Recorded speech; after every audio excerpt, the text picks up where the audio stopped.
Okay, so Thailand has somewhat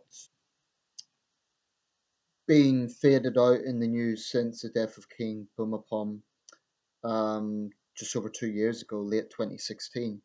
But I came across a story recently that I think indicates that there are still very serious problems regarding Thai democracy. So I'm going to read out this report and then share my thoughts. This is from the London Times, and the title is Thai Princess Told She Cannot Be PM by Richard Lloyd Parry, who's a very experienced journalist and he's the Asia editor for the London Times. A Thai princess was officially barred from running for Prime Minister yesterday after an unprecedented public scolding by the King. Thailand's election commission omitted Princess Ubol Ratana's name from a list of approved candidates for the general election to be held at the end of next month.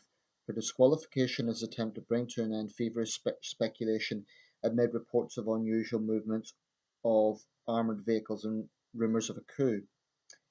Ubul Ratana, and I think I'm pronouncing that correctly, I'm afraid I'm not great with Thai names, 67, a popular member of the royal family who has appeared in films and is frequently on television, was named on Friday as a candidate by a party loyal to Thaksin Shinawatra, the deposed and exiled prime minister.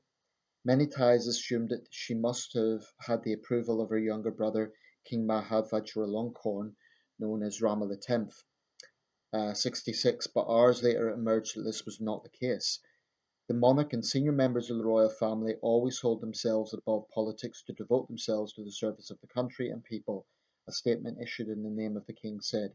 It pointed out that although Ubul Ratana had relinquished her title, she remained a member of the royal family, adding, any attempt to involve a high level member of the royal family in the political process by whatever means would be tantamount to breaching time-honoured royal traditions, customs and national culture. Such action must be deemed transgression and most inappropriate. The open divisions between members of the royal family reflect those in Thailand.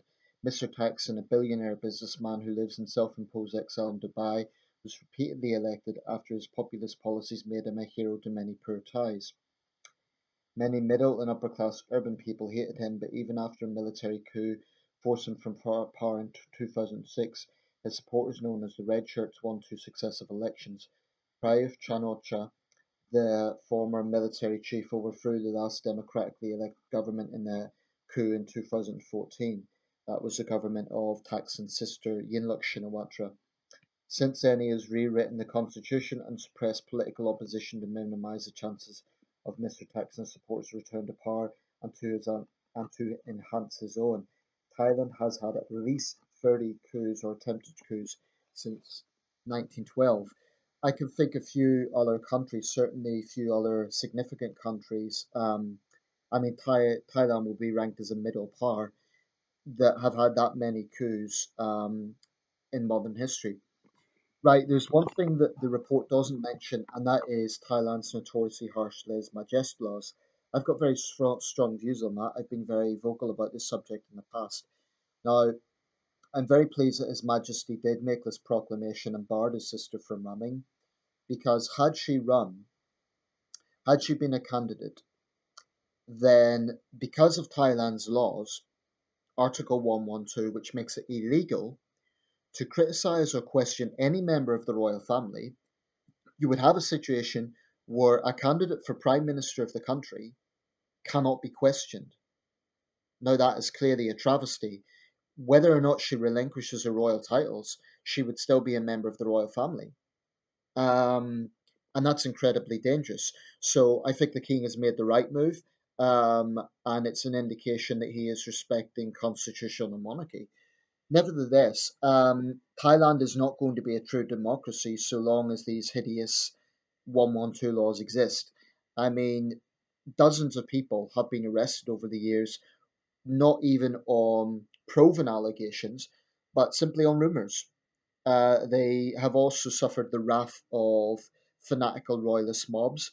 I've personally witnessed this. I've been threatened.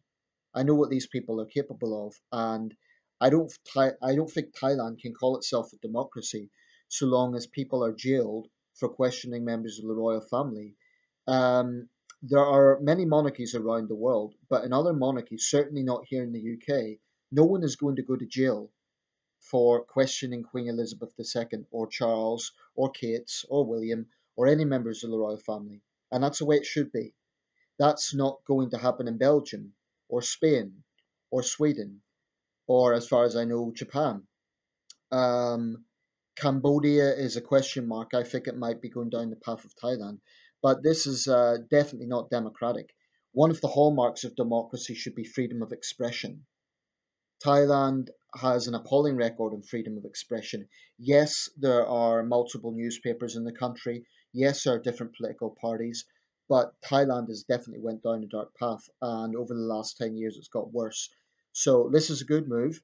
It's good that she can't stand, because if she did, she thanked her reporters incidentally, and she's going to respect the king's wishes. But if she did stand, she could not be criticised, and think about the repercussions of that. As bad as the situation is now, it would be even worse.